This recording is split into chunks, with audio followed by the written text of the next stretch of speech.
Good afternoon, everyone. How are we all? Let's go over some of the weekend stuff. Then we're Dalton Smith this weekend against Jermaine. Dalton really winning everything against a really kind of, I don't know, what would you call him in terms of an opponent? Pain in the arse, really. Dalton showed us flashes of his brilliance, which he's got. Weren't the greatest opponent to look fantastic against. He won almost everything, and Dalton marches on. I'm someone who's glad that Adam Azim chose to vacate the European, so that fight happens down the road. I think it's a really good fight, and a better fight down the road when Adam Azim has come on even more, and a bigger fight when maybe they might both hold some kind of strap of some kind. So I was happy that Adam Azim gave that up for that fight. So. Dalton marches on. He showed in little spurts of what he can do. He's brilliant. His time and his punch is he's a real class act, Dalton Smith. Lovely to watch. So yeah, Dalton marches on. We also had the much eagerly anticipated return for Liam Cameron and Benn Whittaker. To be honest, I wasn't that interested in that fight, if I'm honest, on a personal level. A lot of people were really looking forward to it. I weren't that bothered, really. Didn't really capture my imagination, but nonetheless, we watched it anyway. And let's talk about that. Benn Whittaker sort of came into that fight with a very much more business-like performance, less of the theatrics and all that. And when all the theatrics are taken away and you're not sort of predisposed with his antics and his, and the play acting and the sort of disrespectful in some quarters stuff. To me, he's a very average fighter. He's pretty quick. He's got a few little decent sort of moves about him, but to me, he's distinctly average. I mean, for a fighter that bases his style on having superb reflexes and stuff like that, he was getting hit by the lead jab quite often, and it weren't a great jab either. Liam Cameron really didn't engineer his openings that well. He did walk forward. He was quite lazy in his approach, and that's what sort of led to the beginning of the end. And Benn Whittaker did time and absolutely pizza a right hand over the jab. It was a semi-lazy jab, and as I said, his approach was a little bit lazy and unscientific, but he timed that shot beautifully, and it was a great shot. And that sort of led to the end. Now, the big dispute over that was the fact that was that an early stoppage. That was the big news. Now, on first look, I had the impression of that was a bit early. Could have let that go a bit. A lot of people were shouting robbery. A lot of channels were using that as the clickbait, as the thumbnail. Robbery shouldn't have been stopped like that. Now, I always look at the fighter who's got stopped. I look at the fighter who's got stopped to judge whether that was really an early stoppage or not, an unfair stoppage. And Cameron had a brief sort of arms open as if to say, oh, what the fuck? And that was it. It was about a second to 2 seconds. After that, Liam Cameron didn't protest anymore, didn't seem that bothered. He looked like being stopped for him was the right decision. After the brief sort of open arms, he walked back to his corner with a look on his face that said, didn't say to me that he wanted to continue. And the referee is up close. The referee can see their eyes. But to me, although if you take it kind of, what's the word? If you just look at it as a stoppage of how early in the fight it was, you may think that was an early stoppage. He wasn't really that badly hurt. But just before the referee jumped in, he did slump. He caught 2 shots on the ropes and he slumped. The knees dipped and he had a look on the face. He had a look of a fighter to me that I was in no doubt that had that have been left to continue, he would have got stopped. He would have got stopped. That's just my opinion. To me, I didn't think that stoppage was too early. I thought that stoppage was all right. Like I said, going on Liam Cameron's reaction after the brief like that was almost a token gesture, and the look on his face said that he was done. To me, that's how it looked to me, I'm afraid. So, do I have a problem with that? Is it an early stoppage? It's an early stoppage technically. It's very early in the fight. But was it an early stoppage in the sense that he shouldn't have been stopped? I don't have a problem with it. I have no problem with it at all. I think the stoppage was actually well timed. I thought the look on Liam Cameron's face, the way he dipped from the right hand and reeled back the initial shot that started, then the way that he got on the ropes, he sagged, his knees sagged. It was almost a leg kick out at one point just before Howard Foster stepped in, and I thought it was fine. I don't have no complaints at all. It could look a little bit early. I thought it was well timed. So, and then we got Ben Whittaker in the ring afterwards with his interview, and Shalom jumped in as well, talking about the treatment Ben Whittaker's had, what a tough time it's been, how Ben Whittaker has showed real integrity to get through it and showed his character, because the sort of the abuse or the criticism he got after the first fight was so unfair. I said ages ago, if you're going to be as arrogant like that, arrogant in a real distasteful way, in a way that's not going to win you fans, really, in a way that's going to get the majority of people out there wanting to see you lose. And if that's how you go about it, if that's how you parade yourself, it's live by the sword, die by the sword. That's what you chose. And I said a long time ago, if that's the way you're going to carry yourself and act, be prepared to take the fucking shit when the wheels fall off, as they did, in the first fight. So all this about Ben, the character, you made your fucking bed. You lie in it. You didn't get anything thrown at you that wasn't unfair or unjustified. You got exactly what you deserved, and exactly the character you portray and the antics you do. That's what you got. You portray that. You make your bed. Now you have to lie in it. So let's get rid of the fucking sob story, because you don't deserve it. You chose that. You chose to be the arrogant show. Now, am I a person that really is against that all? She shouldn't be doing it. I don't really care. You want to do that, it doesn't bother me. I'm neither for it nor against it. Kind of goes over my head. I don't really care. Doesn't bother me. I don't. If he wants to act like that, act like that. I don't have a problem with it. But don't moan when you get the shit come back because the wheels fell off and you were found out of it, which is what you were. So let's leave the sob stories for Ben aside. This was always going to be the case. Live by the sword, you die by the sword. So, yeah, I wasn't a fan of that. And Whittaker did run over to the corner, to Cameron's corner, and there's accusations that he spat. I didn't see him hook one up, line up, and put it over his corner. Though I see he went over there and said something, which, again, you don't need to. Does it bother me? Not really. Does it make me like Ben Whittaker? What he does? Not really. Do I care about him doing it? Not really. Kind of is what it is. I'm neutral to it, should we say.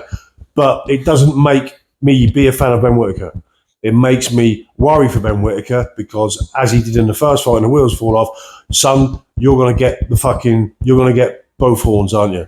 Playing with a bull that way. And you did. So no sympathy at all for Ben Whittaker. And he marches on. It was a decent performance. The right hand that started the beginning of the end was a really good shot, a really well-timed shot. So, I'll give him credit for that. Am I a Ben Whittaker fan? Not really. Do I dislike him? No. Do I like him? No. I'm not really a fan. Doesn't do a lot for me. And I don't see him being an elite world-level star, that's for sure. It is fight week. It is fight week. Ben Eubank fight week. And I said in the video a long, long time ago, when everyone was shitting on this fight and hating it, that love it or hate it, this fight is huge. Absolutely fucking huge. And that's turned out to be the case.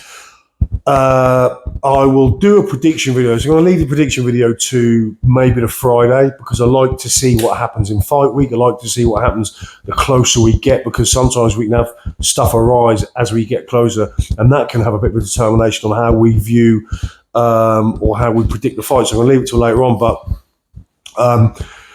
did anyone see the Grand Arrivals yesterday? What is that about? That's turned into a bit of a nothing circus, hasn't it?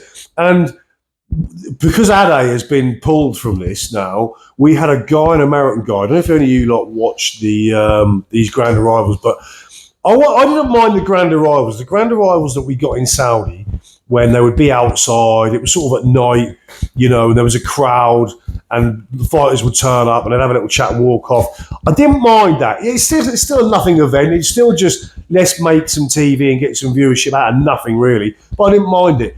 This had this guy, and I'm assuming he was from DAZN America. I don't know. I'd never seen him before. Bald guy. And he was sort of hosting and doing the early interviews on the Fighter Arrivals. And he also had a catwalk.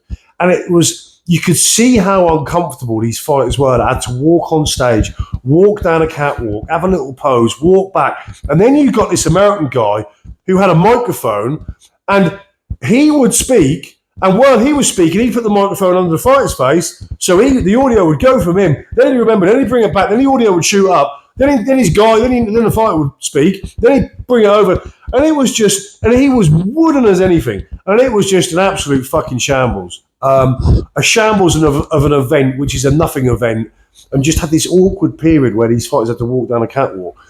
And I just thought, this is quite painful to watch. Other than my man Anthony Yard, who went down the catwalk, started strutting, posing and doing his thing, as Anthony Yard does. I love Anthony Yard, he's a great character. Anthony's the only one who embraced it and fucking looked as comfortable as you like. So my hats off to Anthony. Big Anthony Yard fan. Like him as a fighter, like him as a character, top bloke. But Anthony Yard was the only one that could do that, and he looked pretty fly as well with his outfit, didn't he? Anthony's got some threads and he looks cool, so we're a big Yard fan in this channel. But yeah, Anthony was the only one who looked comfortable doing that. But I just thought, what? This is a very awkward event, kind of a nothing event in it, but I don't know. This week and this whole fight has been largely talked about Chris Eubank having to be boiled down, being made to boil down by the Benn camp and Hearn, and boiled down to the point of like, this is unhealthy, this is unsafe. You know, we've got the whole Chris Senior thing. And let's just, I'm going to have my say on this. I don't care about the fucking comments. I don't care if I'm criticised or not, because this is what it is. Chris Eubank Jr. is boxing at the same weight he's boxed at for the last 3 or 4 fights. Okay? Now, so this whole boil down shit is just a fucking con. It ain't true. He's boxing at a weight he's boxed at for the last 4 or 5 fights. And on fight night, he's allowed to enter the ring over 168, over super middleweight. So all this unfair advantage by boiling Chris down. Look, I don't know how much Chris puts on without a rehydration clause in place, okay? Fighters just don't go. Okay, I don't know what the myth is, but this is what happens. Fighters don't go and eat and drink as much as absolutely possible between the weigh-in and the fight, because that's not healthy either. That is not beneficial. It doesn't work like that. So how much he gets, how much Eubank puts on, I don't know. Maybe he puts on 14, 15 pounds, but he's allowed 10. Okay, so he can come in 2 pounds over 168, 2 pounds over the super middleweight limit. So let's stop this bullshit of poor Chris, he's being made to boil down. Firstly, Chris signed the fucking contract, okay? No one forced Chris's hands. I had a comment in the comments of I think it was a previous video I may have done on Conor Benn and Eubank very, very recently. And one of the comments was, and sometimes I have to hold myself back from commenting to these stupid comments, but carry on because they're all interaction and they all help me in the algorithm. So give me as much abuse as you like. But someone had put, I think Chris Eubank was blackmailed.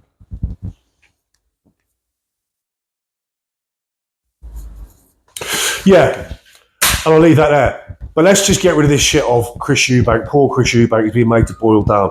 No, Chris Eubank signed a contract that he agreed to. And Chris Eubank can enter the ring above super middleweight, above 168.